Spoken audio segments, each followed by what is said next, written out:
Imagen de fondo de apertura de capítulo, copyright Ralph Getty Images. Imagen de apertura de divisiones, copyright National Association of Emergency Medical Technicians, NAEMT. Capítulo 5A. D. Discapacidad, lesión cerebral traumática, LCT. Objetivos de la lección. Explicar la fisiopatología, los signos y los síntomas de una lesión cerebral traumática, LCT. Analizar la diferencia entre LCT primaria y secundaria. Identificar los mecanismos de una lesión con un alto índice de sospecha de LCT. Demostrar la evaluación y el manejo de un paciente con una LCT. Identificar las consideraciones especiales en pacientes geriátricos y pediátricos con LCT. Introducción. Las lesiones cerebrales traumáticas, LCT, son un problema de salud pública mundial que afecta a más de 10 millones de personas por año en todo el mundo. En los Estados Unidos, la LCT es una de las causas principales de muerte y discapacidad relacionadas con lesiones, y es la causa más frecuente de muerte y discapacidad en niños en todo el mundo, con más de 3 millones de niños que sufren lesiones cerebrales por año. En el año 2019, hubo más de 223.135 hospitalizaciones relacionadas con LCT. En 2020, hubo 64.362 muertes relacionadas con LCT. Esto no incluye las LCT que reciben tratamiento en el departamento de emergencias y luego reciben el alta, aquellas tratadas en los entornos de atención primaria o atención de urgencia, ni aquellas que no reciben manejo. Estas cifras representan más de 611 internaciones relacionadas con LCT y 176 muertes relacionadas con LCT por día. Los pacientes con LCT pueden ser los pacientes con traumatismos más difíciles de manejar. Pueden mostrarse agresivos, y los intentos para manejar la vía aérea pueden ser complicados, debido a que aprietan los músculos de la mandíbula y vomitan. La evaluación puede también verse obstaculizada por el shock debido a otras lesiones o la intoxicación con drogas o alcohol. En ocasiones, también se presentan lesiones intracraneales, pero hay una evidencia externa mínima o nula de traumatismo. La atención calificada en el ámbito prehospitalario se centra en garantizar un suministro adecuado de oxígeno y nutrientes al cerebro, así como en identificar rápidamente a los pacientes que corren riesgo de sufrir una hernia y presión intracraneal elevada. Este enfoque reduce la mortalidad y la incidencia de discapacidades neurológicas permanentes. Al darle manejo a una LCT, nuestro objetivo es evitar que se produzcan más daños, ni siquiera en una sola neurona, y establecer las condiciones óptimas para la curación y la recuperación. Anatomía básica. Dentro de la cavidad craneal, existen 3 elementos: sangre, líquido cefalorraquídeo, LCR, y masa encefálica, figura 5A1. Estos 3 componentes están dentro de su propia cápsula. Figura 5A1. Anatomía básica del cerebro, incluidas las meninges. Cortesía del Journal of the American College of Surgeons. Masa encefálica dentro del cráneo. Sangre dentro de los capilares. Líquido cefalorraquídeo dentro de los ventrículos, el espacio subaracnoideo y la médula espinal. Hay espacio solo para una cantidad específica de cada elemento dentro de la bóveda craneal rígida. La doctrina de Monroe-Kelly establece que la suma del volumen de tejido encefálico, la sangre y el LCR debe permanecer constante en pacientes con un cráneo intacto. Por lo tanto, un aumento de uno de los componentes, por ejemplo, a partir de un hematoma, una inflamación cerebral o un tumor, debe provocar una reducción de uno o dos de los demás componentes, o el aumento de la presión intracraneal, PIC. Para obtener más información, consulte la sección Anatomía del capítulo 8, Traumatismo de cabeza y cuello, en el texto principal de PHTLS, 10ª edición. Estudio de caso, despacho. Los envían a usted y su compañero a un accidente automovilístico contra un poste de luz. Es un día caluroso y despejado de verano, con una temperatura de 87 grados Fahrenheit, 30,5 grados Celsius. El accidente involucra a un vehículo, que presenta daño significativo en la parte delantera, y hay un paciente adulto mayor en el asiento del conductor. Los testigos indican que el paciente volanteó y salió de la carretera, chocó contra el poste de frente, sin disminuir la velocidad. El límite de velocidad es de 45 millas por hora, 72,4 kilómetros por hora, para esta parte de la carretera. La bolsa de aire no se desplegó, y el paciente parece llevar puesto un cinturón que sujeta los hombros y la cintura. El departamento de bomberos ya se encuentra en la escena y le indica que esta es segura. Se encuentra a 20 minutos de un hospital de trauma de nivel 3 y a 5 minutos de un departamento de emergencias independiente. Copyright Jack Dagley Photography /Shutterstock. Preguntas. ¿La escena es segura? ¿Cómo y dónde debe estacionar la ambulancia? ¿El poste de luz es estable o hay un riesgo de electrocución por los cables de electricidad? ¿Debería estar presente la compañía de electricidad local? ¿Cómo afecta su enfoque al saber que la bolsa de aire no se desplegó? ¿Cuáles son las lesiones potenciales del paciente? Fisiología. Oxígeno y flujo sanguíneo cerebral. El cerebro tiene una alta demanda de oxígeno. Los niveles reducidos de oxígeno, hipoxia, causan una importante vasodilatación en un esfuerzo por aumentar el flujo sanguíneo cerebral. Por lo general, esta respuesta no ocurre hasta que la presión parcial de oxígeno arterial, PaO2, desciende por debajo de los 50 mmHg, pero cuando lo hace, puede aumentar aún más el volumen cerebral y, por lo tanto, la presión intracraneal. La pulsioximetría es una herramienta importante para monitorear el estado del oxígeno de un paciente con LST porque mide la cantidad de eritrocitos unidos al oxígeno. El proveedor de atención prehospitalaria debe hacer todo lo posible por minimizar la pérdida de sangre, a fin de garantizar que haya eritrocitos suficientes para satisfacer las necesidades metabólicas del cuerpo. La ventana de 4 a 6 minutos. Los lapsos breves de hipoxia pueden ser muy dañinos para el paciente con lesión cerebral. El daño cerebral irreversible se puede producir tras solo 4 a 6 minutos de la desaturación arterial en el cerebro lesionado. También se ha mostrado que la hiperoxia es dañina cuando se produce durante plazos prolongados, sin embargo, se ha mostrado que la hipoxia es la más dañina de las dos. Debe mantenerse una lectura mayor que 94% en la pulsioximetría. La meta mínima es del 90%. Recuerde que la saturación de O2 no siempre es confiable, pero es indicada para monitorear la oxigenación en todos los pacientes con traumatismo. Dióxido de carbono y flujo sanguíneo cerebral. Los vasos sanguíneos del cerebro responden a los cambios en los niveles de dióxido de carbono arterial mediante el estrechamiento o la dilatación. Los niveles reducidos de dióxido de carbono, hipocapnia, provocan vasoconstricción, mientras que los niveles elevados, hipercapnia, causan vasodilatación. La hiperventilación reduce la PaCO2 mediante el aumento de la tasa con la que los pulmones expulsan el dióxido de carbono. La hipocapnia resultante cambia el equilibrio ácido-base en el cerebro, lo que provoca vasoconstricción. Esto reduce el volumen intravascular del cerebro, disminuyendo el volumen sanguíneo cerebral y, por lo tanto, con frecuencia también la PIC. No obstante, esto tiene un precio, que es la reducción de la perfusión cerebral. Ventilación.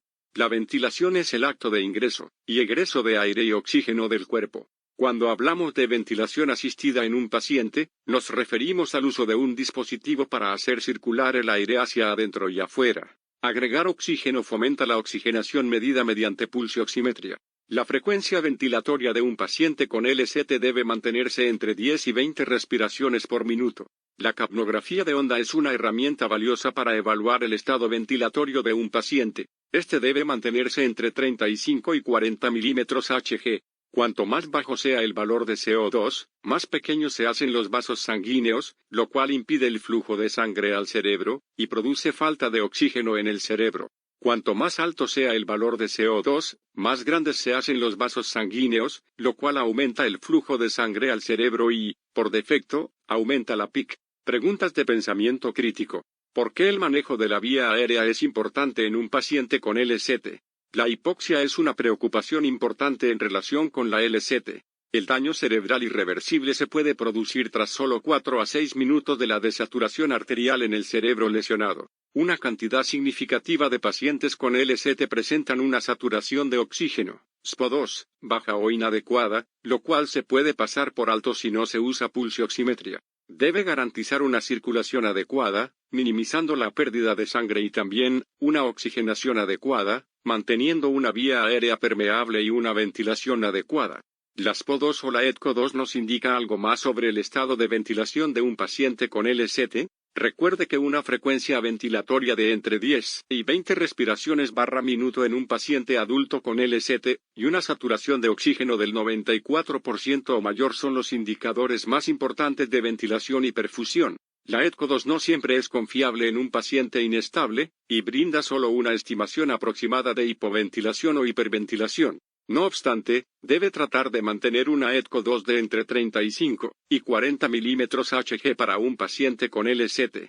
Mientras se monitorea la capnografía de onda, la frecuencia ventilatoria debe ajustarse para mantener el dióxido de carbono al final de la expiración, end-tidal carbon dioxide, ETCO2, idealmente, en el rango de 35 a 40 milímetros Hg, pero no por debajo de 30 milímetros Hg. Recuerde maximizar el volumen y controlar el CO2 con la frecuencia ventilatoria. Observe la frecuencia ventilatoria sugerida para los diferentes grupos etarios. Adultos, 20 respiraciones/minuto. Niños, 25 respiraciones/minuto. Lactantes, menor que 1 año, 30 respiraciones/minuto. Para obtener más información, consulte las secciones Fisiología y Fisiopatología del capítulo 8, Traumatismo de cabeza y cuello, en el texto principal de PHTLS, 10ª edición. Estudio de caso, impresión inicial. El departamento de bomberos se encuentra en la escena, y ha determinado que la escena es segura. Se ha desactivado la bolsa de aire, el poste de luz no presenta un riesgo y el tránsito está adecuadamente controlado. Parece haber solo un paciente, un adulto mayor que 65 años, de sexo masculino, que está despierto y sentado en el asiento del conductor. Todavía tiene colocado el cinturón de seguridad, se está abrazando el pecho y tiene un gran hematoma en la frente y alude dolor de cabeza. El vehículo presenta daño significativo en la parte delantera. Hay un índice alto de sospecha de algún tipo de lesión en la cabeza. Preguntas. Sobre la base de lo que sabe, ¿qué tipos de fuerzas se ejercieron sobre el conductor del vehículo? ¿Cuáles fueron los 3 impactos que tuvieron lugar? Lesión cerebral primaria frente a secundaria. La LST puede dividirse en 2 categorías, primaria y secundaria. Lesión cerebral primaria. La lesión cerebral primaria se produce en el momento del traumatismo original, y abarca toda lesión que se produce debido al traumatismo inicial. Esto incluye la lesión en el cerebro, sus revestimientos y las estructuras vasculares asociadas. Las lesiones cerebrales primarias incluyen las siguientes: contusiones cerebrales, hemorragias, daño en los nervios y los vasos del cerebro. Debido a que el tejido no se regenera bien y no puede repararse realmente, no habrá mucha recuperación de la estructura, y la pérdida de función a raíz de la lesión primaria. Lesión cerebral secundaria. El tejido cerebral lesionado es extremadamente susceptible a sufrir más lesiones, y muchas lesiones secundarias pueden provocar la muerte de neuronas que, por lo demás, habrían sobrevivido. Una lesión cerebral secundaria consiste en la lesión continua de estructuras que se produce después del impacto inicial. Una vez que ocurre una lesión, se activan varios procesos que hacen que el cerebro sea vulnerable a otras lesiones por horas o incluso semanas después del traumatismo inicial. El objetivo principal del manejo prehospitalario de la LST es identificar, y limitar o detener estos mecanismos de lesión secundaria. El villano oculto. Los efectos secundarios de la lesión cerebral traumática son perniciosos y, a menudo, hay un daño continuo considerable que no se hace evidente de manera inmediata. Estos efectos son un factor importante en el fallecimiento y la discapacidad después de las LST. Mediante la comprensión de qué tipo de lesión secundaria es probable que ocurra a raíz del traumatismo primario, podemos prepararnos e intervenir para corregir estas complicaciones o prevenir su aparición. Otras 2 causas importantes de lesión secundaria son la hipoxia y la hipotensión. Cuando no se reconocen, ni se manejan, la hipoxia y la hipotensión son tan nocivas para el cerebro lesionado como la pica elevada. Asimismo, la limitación del suministro de oxígeno o glucosa a un cerebro lesionado es más devastadora que en un cerebro normal. Por lo tanto, es fundamental prevenir o manejar la hipoxia y la hipotensión en la mayor medida posible. Hipotensión. Muchos pacientes con LST sufren otras lesiones, que a menudo implican hemorragia e hipotensión subsiguiente. Es indispensable la reanimación con soluciones, así como el manejo definitivo oportuno de estas lesiones para prevenir la hipotensión, son importantes para mitigar el riesgo de lesión secundaria. Se requieren presiones de perfusión cerebral más altas para mantener un flujo sanguíneo adecuado al cerebro. Las regiones gravemente lesionadas del encéfalo pueden perder casi toda capacidad de autorregulación, ya que los vasos sanguíneos se dilatan, causan hiperemia y derivación de sangre hacia las zonas más gravemente lesionadas, y lejos de aquellas que podrían todavía salvarse mediante una perfusión adecuada. La hiperventilación intensiva, además, puede afectar el flujo sanguíneo cerebral, y aumentar el riesgo de isquemia por la constricción de los vasos sanguíneos que se dirigen a regiones comprometidas y no afectadas del encéfalo. Sugerencia rápida. Una cantidad excesiva de oxígeno, lo cual se conoce como hiperoxia, se asocia con resultados peores.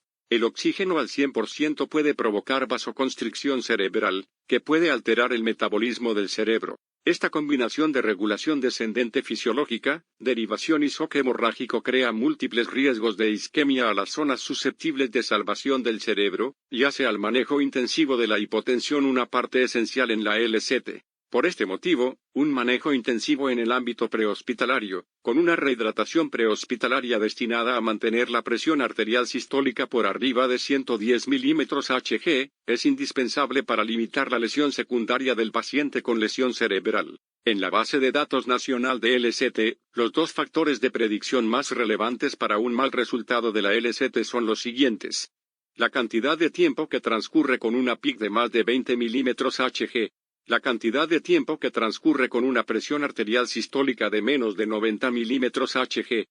Varios estudios han confirmado el profundo impacto de la presión arterial sistólica baja en el resultado después de una LCT. Estudio de caso, evaluación primaria. X. No se observa hemorragia externa potencialmente mortal evidente. A. Permeable sin obstrucción, el paciente habla sin dificultad. B. FR de 20 respiraciones / minuto con sonidos respiratorios bilaterales claros, SPODOS del 94%. C. La piel presenta temperatura cálida y color normal. El pulso es fuerte, 75 LPM. D. Despierto, pero ligeramente confundido. El paciente no puede recordar los acontecimientos previos al accidente. EC de 13, O3, V4, M6, pupilas de 3 milímetros redondas y reactivas. E. Expone la zona y encuentra enrojecimiento external e implante palpable en la parte superior izquierda del tórax. Preguntas. ¿Es necesario controlar hemorragias? ¿Se necesita manejo de la vía aérea? ¿Se indica restricción de movimiento espinal? ¿Es el paciente una fuente confiable para retirar el collarín cervical de su columna cervical? ¿Qué consideraciones especiales puede haber para este paciente? ¿Este paciente podría presentar una lesión cerebral traumática? Para obtener más información, consulte la sección Fisiopatología de la lesión cerebral traumática, lesión cerebral secundaria del capítulo 8, Traumatismo de cabeza y cuello, en el texto principal de PHTLS, 10ª edición.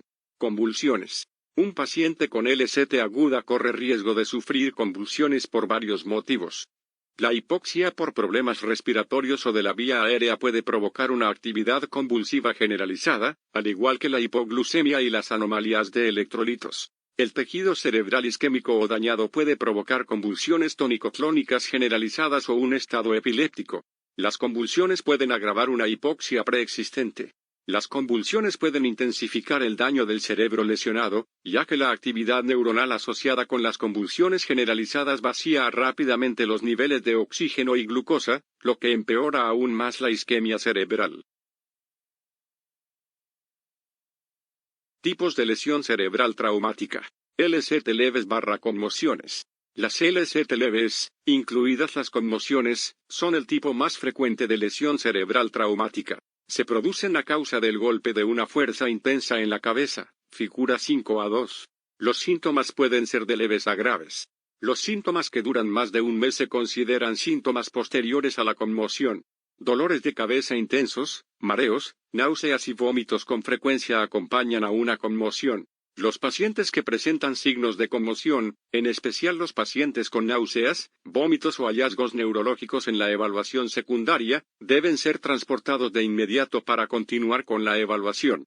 Figura 5A2. Cuando el cráneo detiene el movimiento hacia adelante, el cerebro continúa moviéndose hacia adelante. La parte del cerebro que está más cerca del impacto se comprime, sufre hematomas y tal vez, incluso, laceraciones. La parte más alejada del impacto se separa del cráneo, lo cual produce desgarro y laceraciones de los vasos afectados. Copyright National Association of Emergency Medical Technicians, NAEMT. El diagnóstico formal de una conmoción se realizará en el hospital, una vez que el paciente haya sido evaluado, y que los resultados de una TC de cabeza indiquen que no hay una patología intracraneal observable. La conmoción requiere un seguimiento minucioso, ya que los síntomas y la susceptibilidad a una lesión secundaria pueden durar algunas semanas. El paciente puede presentar LCT leve complicada, que se caracteriza por microhemorragia y contusión, con síntomas posconvulsivos, tabla 5-1, que duran más que el período de recuperación tradicional de 2 a 4 semanas. Tabla 5-1. Síntomas posconvulsivos frecuentes. Categorías. Síntomas. Vestibulares. Falta de equilibrio, náuseas, mareos. Sensoriales. Visión borrosa, migrañas, acúfenos, fotofonofobia. Cognitivos. Dificultad para concentrarse, propensión a tener olvidos. Emocionales. Fatiga, insomnio, irritabilidad, depresión. Datos de Queen de K, Mayar, Master CL, Fan Junior. Prolonged Postconcussive Symptoms. Anj Psychiatry. 2018.I,175.2, 103.111. DOI 2.10.1175.2017.1702035. Contusiones. Las contusiones son hematomas en el cerebro, y se observan a menudo en los casos de conmoción. Son una forma leve de sangrado. Los síntomas dependen del tamaño y de la ubicación. El daño encefálico en sí puede provocar contusiones cerebrales. Si el daño incluye una lesión en los vasos sanguíneos del cerebro, habrá sangrado dentro del cerebro, lo que se denomina hematomas intracerebrales. Consulte la siguiente sección. Las contusiones cerebrales son frecuentes tanto en pacientes con lesiones cerebrales graves como en los que tienen lesiones de cabeza moderadas. Con frecuencia, las contusiones ocurren lejos del lugar del impacto, a menudo en el lado opuesto del cerebro. Lesión de golpe y contragolpe. Consulte lesión cerebral de golpe-contragolpe más adelante en este capítulo. Las contusiones cerebrales suelen tardar de 12 a 24 horas en aparecer en las TC. El único indicio de su presencia puede ser un puntaje bajo en la escala de coma de Glasgow. EG. Estas contusiones pueden aumentar drásticamente en pacientes que toman anticoagulantes o antiagregantes plaquetarios. Sugerencia rápida. Las contusiones cerebrales pueden provocar lesiones de cabeza moderadas, que pueden volverse graves en, aproximadamente, el 10% de los pacientes. Hemorragias intracraneales. Las hemorragias intracraneales son sangrados que se producen en la superficie del cerebro o dentro del tejido encefálico en sí. La hemorragia que se produce en el espacio que rodea al cerebro, debajo de la membrana aracnoidea, se conoce como hemorragia subaracnoidea, SAA. La hemorragia en la materia encefálica se llama hemorragia intracerebral. Estas hemorragias son potencialmente mortales, pero suelen ser menos graves que otros tipos de LCT. La sangre del espacio subaracnoideo no puede ingresar en el espacio subdural. Muchos de los vasos sanguíneos del cerebro se encuentran en el espacio subaracnoideo, por lo cual una lesión en esos vasos provoca sangrado subaracnoideo, que es una capa de sangre debajo de la membrana aracnoidea en la superficie del cerebro. Por lo general es delgada y, en raras ocasiones, provoca efecto de masa. Siga mi dedo. El sangrado de la arteria comunicante posterior puede provocar anomalías del nervio oculomotor o pérdida de movimiento en el mismo lado, ipsilateral. El ojo afectado apunta hacia abajo y hacia afuera, y los pacientes no pueden levantar los párpados.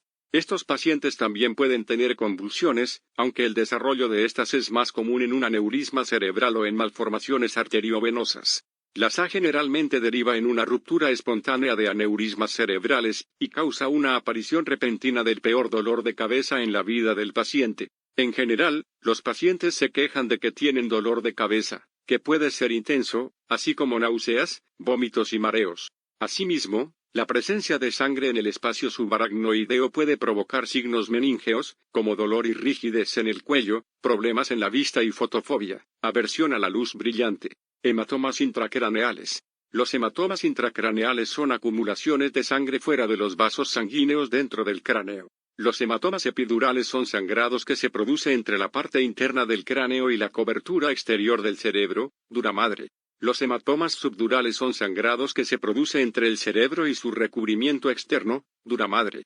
El hematoma intracerebral, o hemorragia intraparenquimatosa, es sangrado que se produce en el tejido funcional del cerebro, formado por neuronas y neurogliocitos. Los hematomas pueden tardar días en aparecer después de una lesión en la cabeza, por lo cual se requiere un índice alto de sospecha por parte del proveedor de atención prehospitalaria. Debido a que los signos y síntomas de cada hematoma se superponen definidamente, el diagnóstico específico en el ámbito prehospitalario, así como en el es casi imposible.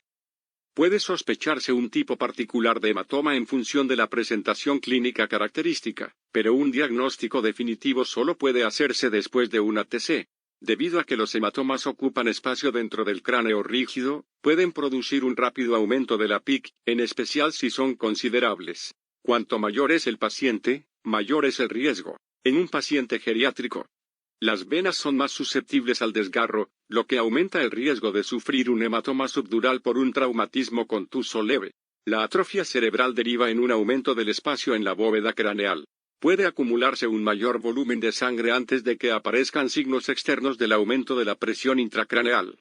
Hematoma epidural. Con frecuencia, los hematomas epidurales se producen por un golpe a velocidad baja en el hueso temporal, como el impacto de un puñetazo o una bola de béisbol. Una fractura de este hueso delgado daña la arteria meningea media, lo que provoca un sangrado arterial que se acumula entre el cráneo y la dura madre. Esta sangre arterial de alta presión puede comenzar a disecar, o despegar, la dura madre de la tabla interna del cráneo, con lo cual el espacio epidural se llena de sangre. La amenaza principal para el cerebro proviene de la masa de sangre en expansión que desplaza al cerebro y amenaza con provocar una hernia, figura 5A3. Figura 5A3A. Hematoma epidural. B. TC de hematoma epidural. A.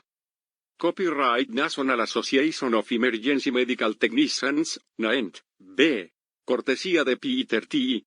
Pons, MD, FACEP. El signo clásico de un hematoma epidural es que el paciente sufre una breve pérdida del conocimiento, luego lo recupera y, más tarde, sufre un nuevo deterioro rápido del conocimiento.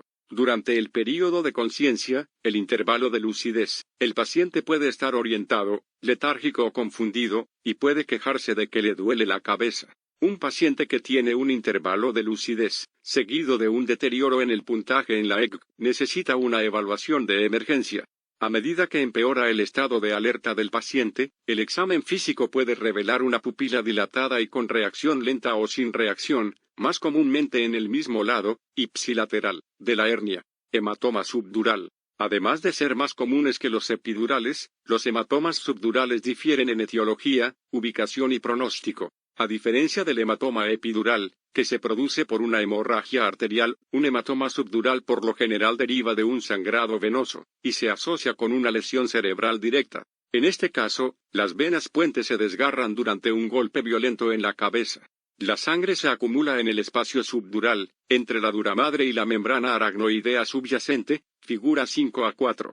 Figura 5A4A. Hematoma subdural. B. TC de hematoma subdural. A. Copyright National Association of Emergency Medical Technicians, NAENT. B. Cortesía de Peter T. Pons, MD, FACEP. Los hematomas subdurales se presentan de dos modos distintos.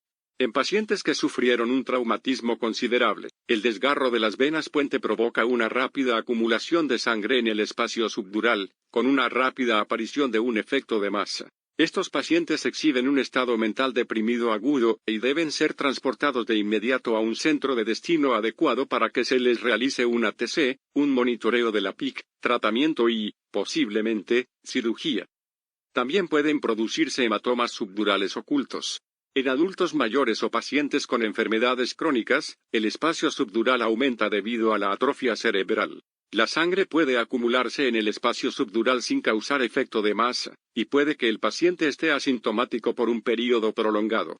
Los hematomas subdurales de este tipo pueden producirse durante caídas en adultos mayores o durante un traumatismo leve. Dado que la aparición del efecto de masa es gradual, el paciente no tiene signos marcados asociados con un hematoma subdural agudo.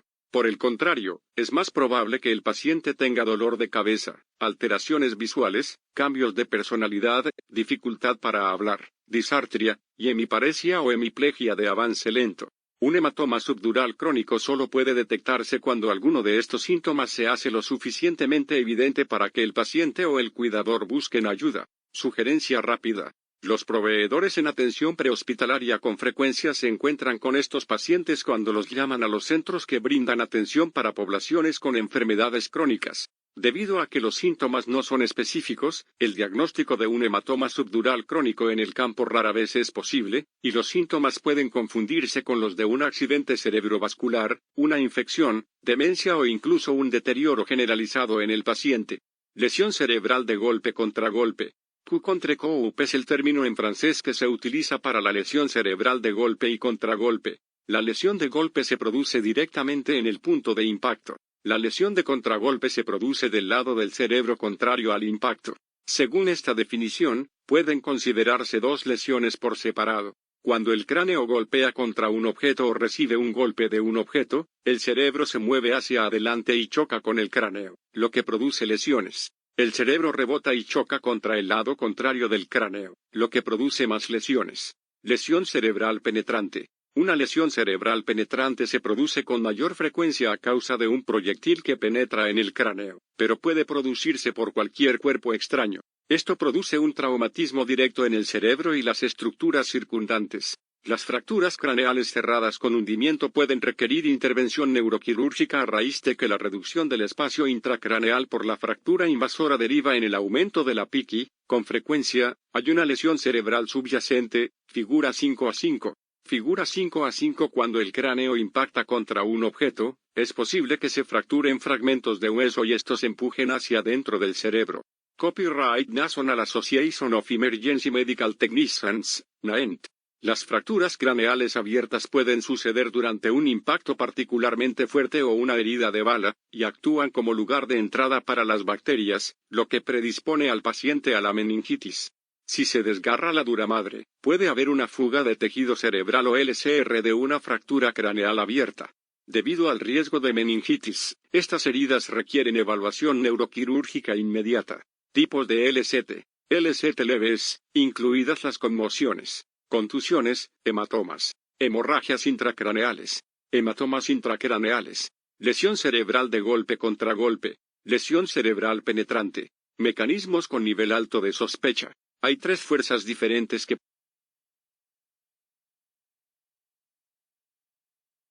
pueden causar una lesión cerebral traumática. Contuso. Caídas. Choque de vehículos de motor, CVM. Accidentes deportivos. Agresión. Penetrante. Herida de arma de fuego. Apuñalamiento.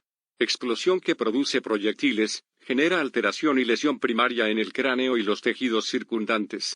Desaceleración o fuerza de cizallamiento. CVM, figura 5A6. Colisiones de vehículos recreativos. Figura 5A6. Durante un accidente, un pasajero sin cinturón de seguridad puede ser eyectado total o parcialmente del vehículo o puede rebotar dentro del vehículo. Esto produce múltiples lesiones, en cierta medida, impredecibles, que a menudo son graves. Copyright Rechitan Sorin /Shutterstock. La hipoxia que se produce cuando alguien se ahoga, se cuelga o se asfixia también puede generar lesión cerebral traumática debido a la inflamación. Un hallazgo anormal en el puntaje de la escala de coma de Glasgow o en la evaluación neurológica debe alertar al proveedor de atención prehospitalaria respecto del potencial de lesión cerebral traumática. El proveedor de atención prehospitalaria no debe descartar la lesión cerebral traumática en presencia de otros hallazgos que pueden ocultarla cuando hay un mecanismo sospechoso. Los hallazgos que pueden ocultar la lesión incluyen los siguientes. Presencia de alcohol o una sustancia desconocida. Hipoglucemia. Demencia. Síntomas de la LCT. No todas las LCT presentan o comparten los mismos síntomas. La siguiente lista no debe considerarse exhaustiva. Cognitivos. Amnesia. Confusión. Incapacidad de hablar o comprender el lenguaje. Conductuales. Agresión. Repetición de palabras o acciones. Estado de ánimo. Paciente irascible. Paciente ansioso. Corporales. Mareos. Desmayos. Oculares. Pupilas dilatadas, figura 5A7A. Pupilas asimétricas, figura 5A7B. Equimosis periorbitaria, conocida como ojos de mapache en Estados Unidos. Visión borrosa. Gastrointestinales. Náuseas. Vómitos. Otros hallazgos físicos pueden incluir los siguientes: cefalea persistente, momento temporal de claridad, pérdida del olfato, convulsiones, zumbido de oídos. Figura 5 a 7. Las pupilas dilatadas, A, o asimétricas, B, pueden ser un síntoma de LST. Copyright Jones y Bartlett Learning. Colisiones y caídas. Los choques de vehículos de motor son la causa principal de LST en pacientes de entre 5 y 75 años, mientras que las caídas son la causa principal en pacientes pediátricos de hasta 4 años y en la población de adultos mayores. Para obtener más información, consulte la sección Fisiopatología de la lesión cerebral traumática, lesión cerebral primaria del capítulo 8, traumatismo de cabeza y cuello, en el texto principal de PHTLS, 10ª edición. Estudio de caso, evaluación detallada.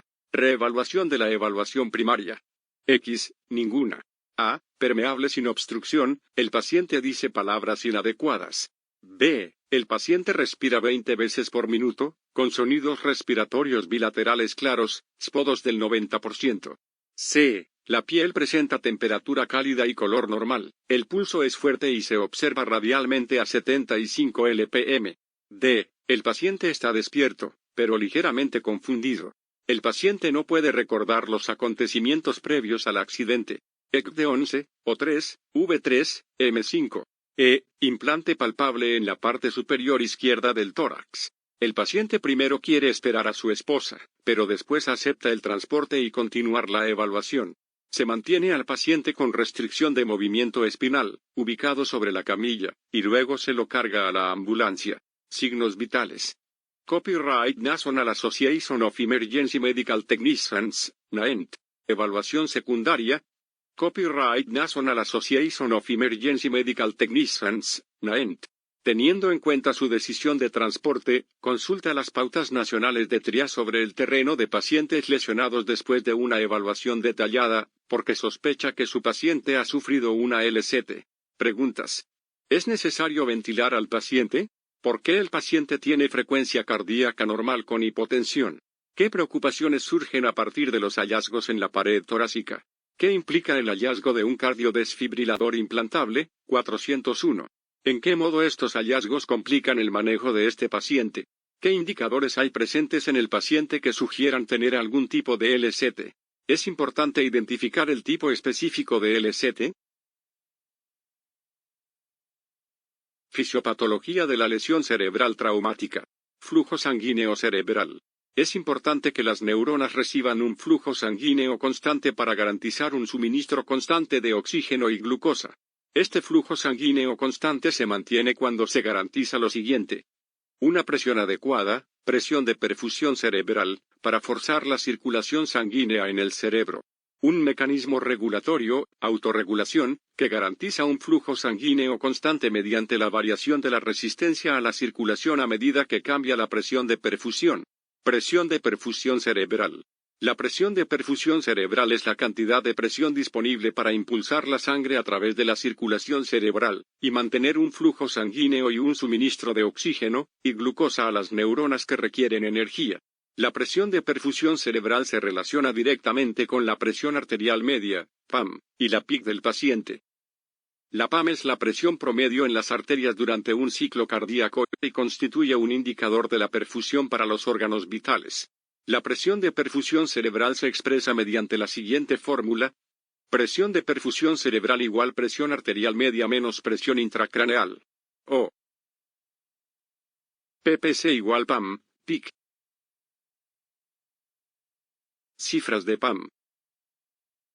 La PAM normal va desde los 85 a los 95 milímetros Hg. En adultos, la PIC, por lo general, está por debajo de los 15 milímetros Hg.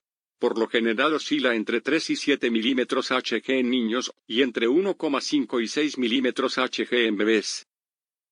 Por lo tanto, la presión de perfusión cerebral normal va de los 70 a los 80 mmHg. Un aumento o una reducción repentinos de la presión arterial y de la PIC pueden afectar la perfusión cerebral. Si bien es imposible saber cuál es la PIC de un paciente en el ámbito prehospitalario, es vital comprender la importancia de mantener una presión sanguínea normal en el paciente con LST.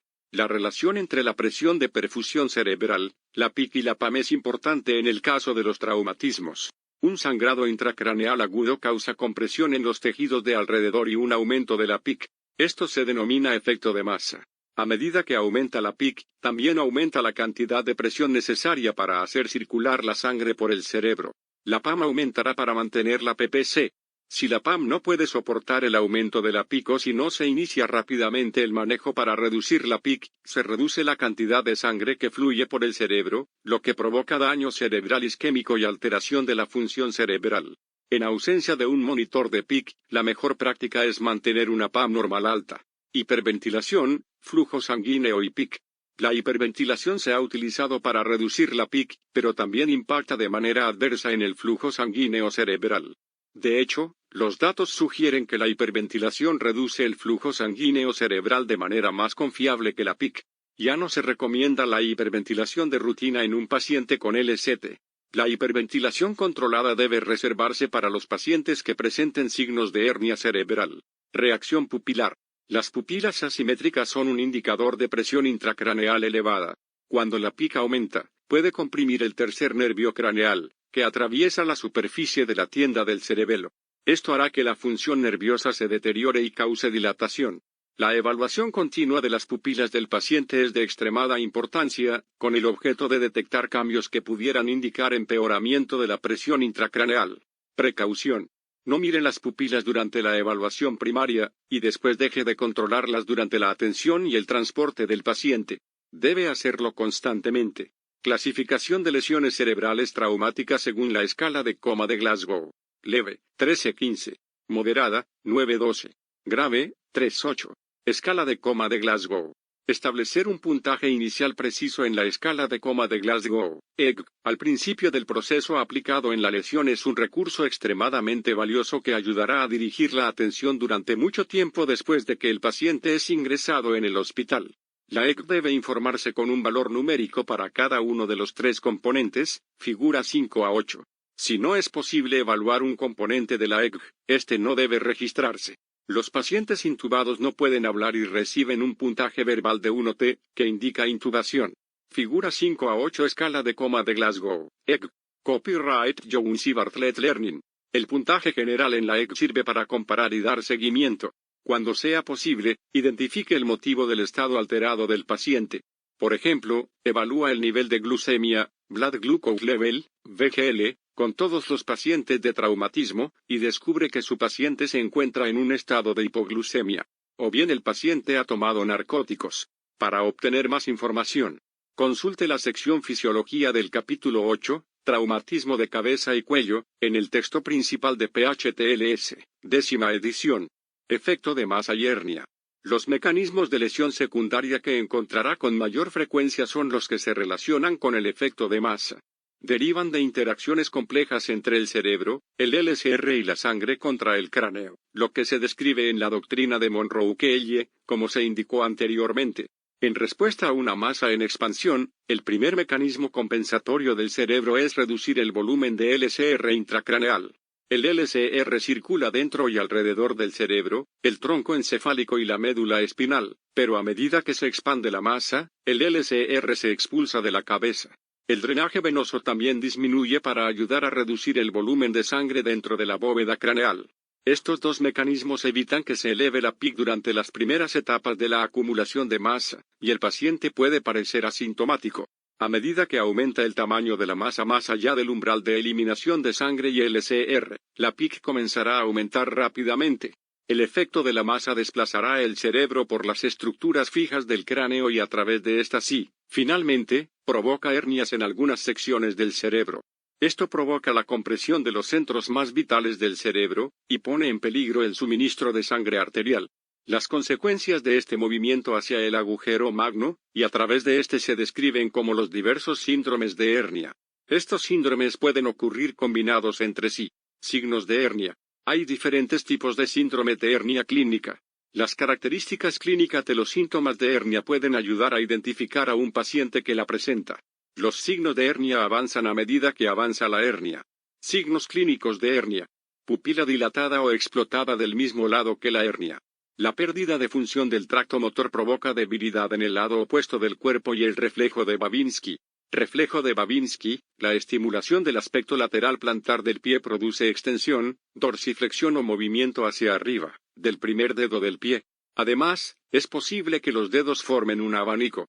Se considera normal en lactantes y niños pequeños de hasta 24 meses. Destrucción de las estructuras del tronco encefálico, que pueden causar postura anormal. Decorticación, figura 5 a 9a. Flexión anormal de las extremidades superiores. Rigidez y extensión de las extremidades inferiores. Se produce con destrucción del núcleo rojo o los núcleos vestibulares del tronco encefálico. Descerebración, figura 5 a 9b. Peor pronóstico que la decorticación. Todas las extremidades se extienden. Puede producirse un arqueamiento vertebral. Se produce con la lesión y el daño del tronco encefálico. Toma. Respuesta de Cushing, desencadenado por la hipoxia de los tejidos, y el aumento de la paz sistólica. Puede producir la tríada de Cushing, bradicardia, hipertensión, alteraciones en los patrones ventilatorios, respiraciones de Cheyne-Stokes, figura 5 a 9a, postura de decorticación, postura de descerebración, copyright Jones y Bartlett Learning, tríada de Cushing. La tríada de Cushing describe la combinación los hallazgos que ocurren con el aumento de la PIC, bradicardia, aumento de la presión arterial asociado con la ampliación de la presión de pulso y respiraciones irregulares, como la respiración de Cheyne-Stokes. Se pone aún peor. La hernia puede provocar un evento terminal en el que todas las extremidades se ponen flácidas, y no hay actividad motora. Para obtener más información, consulte la sección Fisiopatología de la lesión cerebral traumática, lesión cerebral secundaria del capítulo 8, traumatismo de cabeza y cuello, en el texto principal de PHTLS, 10ª edición. Manejo. Objetivos del manejo. Prevenir la lesión secundaria es el objetivo principal del proveedor de atención prehospitalaria. Prevenga la hipoxia. Proporcione oxígeno suplementario para mantener una saturación de O2 mayor que 94%. Realice pulsioximetría en forma continua. Proporcione ventilación asistida cuando sea necesario. Reserve la hiperventilación controlada en 30 mm Hg para los signos y los síntomas de hernia, según se describió. Prevenga la hipotensión. Este paciente tiene una presión arterial marginal y PAN que, probablemente, se beneficiarían de la terapia con líquidos, pero el objetivo sería prevenir una mayor disminución de la presión arterial no invasiva, y mantener una presión arterial sistólica mayor que 110 mm Hg. Respalde la presión arterial del paciente con líquidos. Mida con frecuencia la presión arterial sistólica y diastólica. Prevenga la hipotermia. La normotermia es el objetivo buscado para los pacientes con LST. Mantenga una ETCO2 de 35 a 40 mm Hg. La ETCO2 debe monitorearse de cerca y mantenerse dentro de este rango específico, excepto por la hiperventilación controlada en caso de sospecha de hernia. Monitoree la glucemia. La hipoglucemia y la hiperglucemia pueden ser muy perjudiciales para el paciente con lesión cerebral. Controle el nivel de glucemia en sangre, al menos, una vez en todos los pacientes con traumatismo en el ámbito prehospitalario. El objetivo de los niveles de glucemia en sangre en un paciente con lesión cerebral es de 80 a 180 mg por decilitro. A menudo, la hipoglucemia es el evento causal del traumatismo, por ejemplo, CVM o caída debido a un desmayo por la hipoglucemia en el paciente que presenta traumatismo. Promueva el drenaje venoso de la cabeza. Garantice que se emplee el tamaño adecuado de collarín cervical, un collarín demasiado ajustado reduce el drenaje venoso. Transporte. Las pautas nacionales de TRIA sobre el terreno de pacientes lesionados de 2021 indican que los pacientes con LST de moderada a grave cumplen los criterios del Código Rojo y deben ser transportados al centro de trauma de más alto nivel disponible dentro de los límites geográficos del sistema de traumatismo regional. El centro de trauma debe poder realizar TC y brindar consulta e intervención neuroquirúrgicas oportunas, incluido el monitoreo de la PIC, si corresponde. Lleve al paciente con LST recostado. En general, los pacientes con LST deben ser transportados en posición supina, debido a la presencia de otras lesiones. Si bien elevar la cabeza en la camilla de la ambulancia o férula espinal larga, Posición de Trendelenburg reversa. Puede reducir la PIC, se puede poner en peligro la presión de perfusión cerebral, en especial si la cabeza se eleva más de 30 grados. Para obtener más información, consulte la sección Transporte del capítulo 8, Traumatismo de cabeza y cuello, en el texto principal de PHTLS, 10ª edición. Estudio de caso, conclusión. Llega al centro de trauma ventilando al paciente con un dispositivo de bolsa válvula mascarilla. El paciente sigue con una ECG de 11. Entrega el informe del paciente y se transfiere la atención. Al paciente se le diagnostica hematoma subdural, y se lo lleva al quirófano para una craneotomía de emergencia. Después de varios días en la UCI tras la cirugía, es transferido a una cama de neurología con un pronóstico de mejora. También se le diagnostica una fractura leve de esternón sin desplazamiento. Resumen. Hay 3 cosas en el cráneo: materia cerebral, sangre y LCR. Cualquiera de estas fuera de su contenedor resulta catastrófica. Reconocer la existencia potencial de una LCT sobre la base del mecanismo, y la evaluación es más importante que identificar el tipo de LCT. Debe tener un índice alto de sospecha con todos los traumatismos por fuerzas contusas, incluso en ausencia de lesiones evidentes. No se puede hacer nada para revertir o reparar los resultados de la lesión primaria, debe enfocarse en mitigar la lesión secundaria. Mantenga la sospecha de presencia de una LCT, proteja la vía aérea, controle la PA y garantice la oxigenación, es decir, proteja contra la hipoxia. Resumen de estudio de caso. Despacho. ¿La escena es segura? El Departamento de Bomberos ha asegurado la escena y le indicó que esta es segura. Sin embargo, cualquier escena puede volverse insegura rápidamente, por lo que siempre debe mantenerse alerta a la situación para advertir peligros potenciales, incluso en una escena segura. ¿Cómo y dónde debe estacionar la ambulancia? Debe estacionar entre el tránsito y la escena, de modo de brindar cierta protección al equipo de SEM. Mire los cables de electricidad. Debe estacionar al menos a 2 postes de luz de la escena para garantizar la seguridad en caso de caída de cables. ¿El poste de luz es estable o hay un riesgo de electrocución de los cables de electricidad?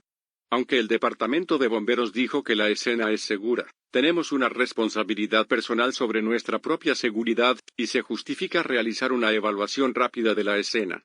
¿Debe estar presente la compañía de electricidad local? Sí.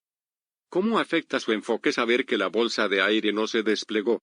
Una bolsa de aire que no se desplegó después del impacto debe considerarse un arma cargada, y desactivarse antes de trabajar dentro o cerca del vehículo. Se debe cortar/desconectar el cable negativo de la batería para quitar la energía en la carga de la bolsa de aire antes de trabajar en el vehículo. Incluso después de desconectar el cable negativo, los equipos deben trabajar con precaución, y tomar todas las medidas necesarias para garantizar la seguridad del equipo y del paciente. Se deben utilizar EPA adecuado en toda escena de CVM que requiera extracción. Este puede ser desde un chaleco protector hasta un overol completo. Asegúrese de determinar si la batería del automóvil tiene fugas. ¿Cuáles son las lesiones potenciales del paciente? La fuerza de cizallamiento de la desaceleración, de por sí, es suficiente como para causar sangrado intracerebral. Índice alto de sospecha con las velocidades involucradas. Efectos de la desaceleración en el corazón y la energía de cizallamiento creada. Potencial de desgarro aórtico. Lesión por fuerza contusa, la cabeza golpea contra el volante y produce traumatismo. Fracturas craneales. Contusión cerebral, hematoma cerebral. Hemorragia intracerebral o intracraneal. Ambos fémur fracturados por el choque de las rodillas contra el tablero. Anillo pélvico por la compresión de los fémures. Impresión inicial. Sobre la base de lo que sabe, ¿qué tipos de fuerzas se ejercieron sobre el conductor del vehículo? Fuerza contusa con 3 impactos, y desaceleración en un período breve. ¿Cuáles fueron los 3 impactos que tuvieron lugar?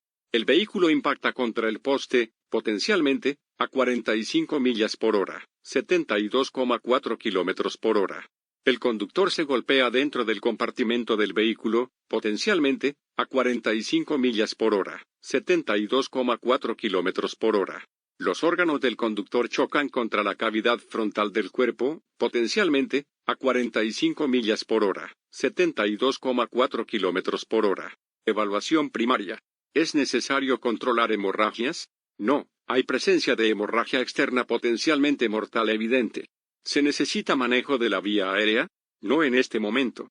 Actualmente, el paciente está hablando y se protege la vía aérea con spodos adecuada. Debe estar preparado con un dispositivo de bolsa válvula mascarilla por si empeora. Se indica la restricción de movimiento espinal.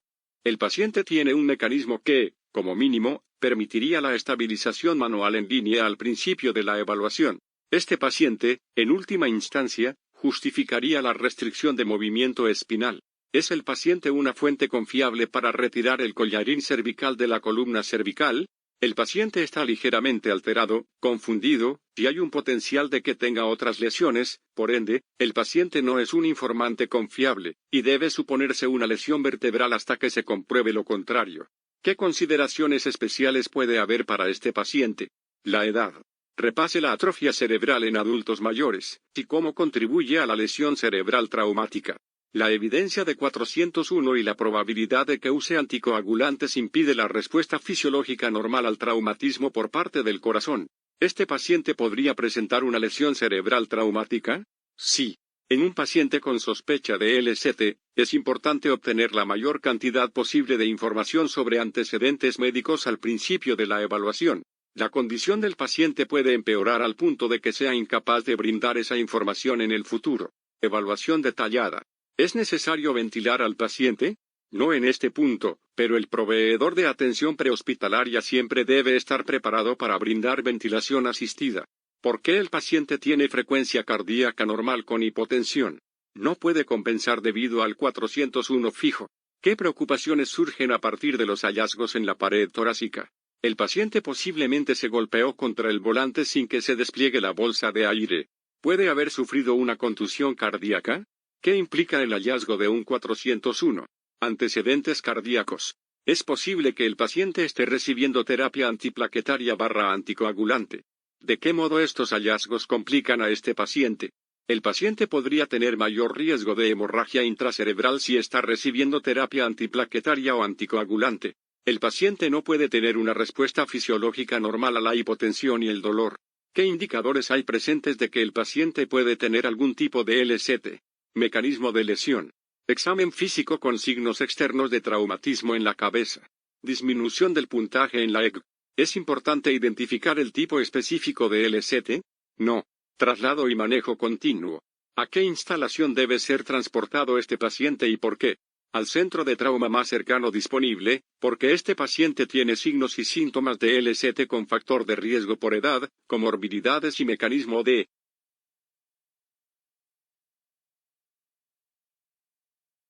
preguntas de estudio.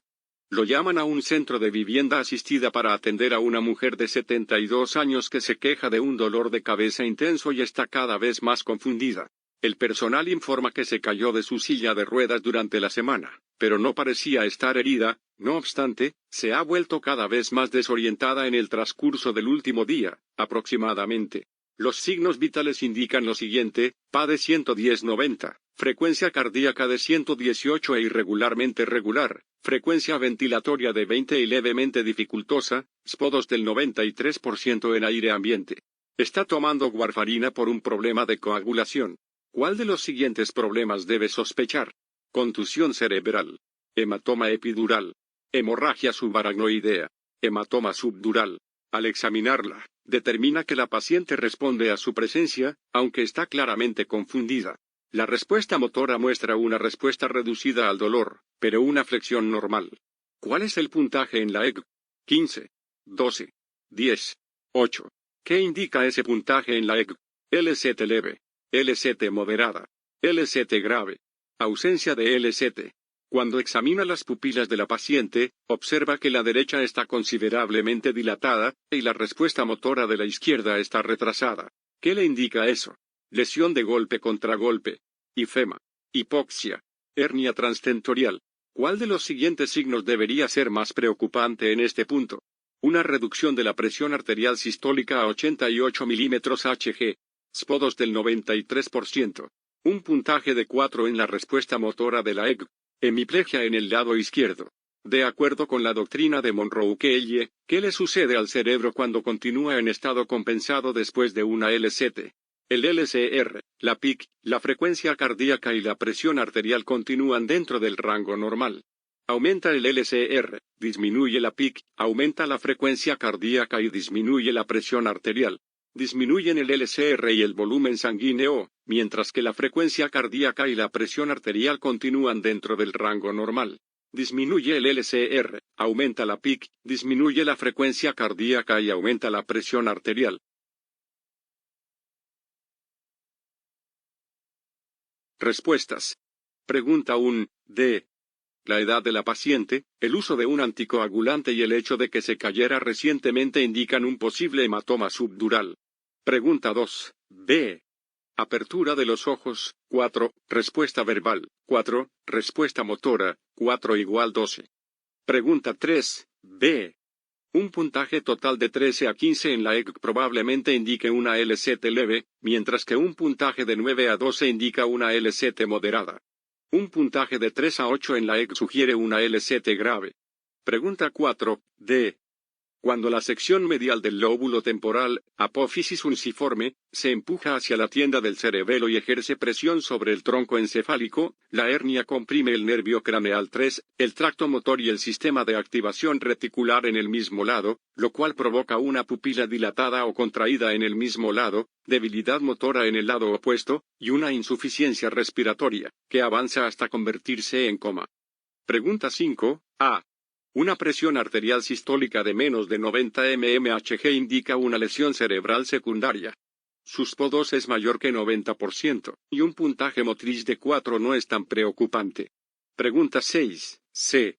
En un estado compensado, disminuyen el LCR y el volumen sanguíneo, mientras que la frecuencia cardíaca y la presión arterial continúan dentro del rango normal.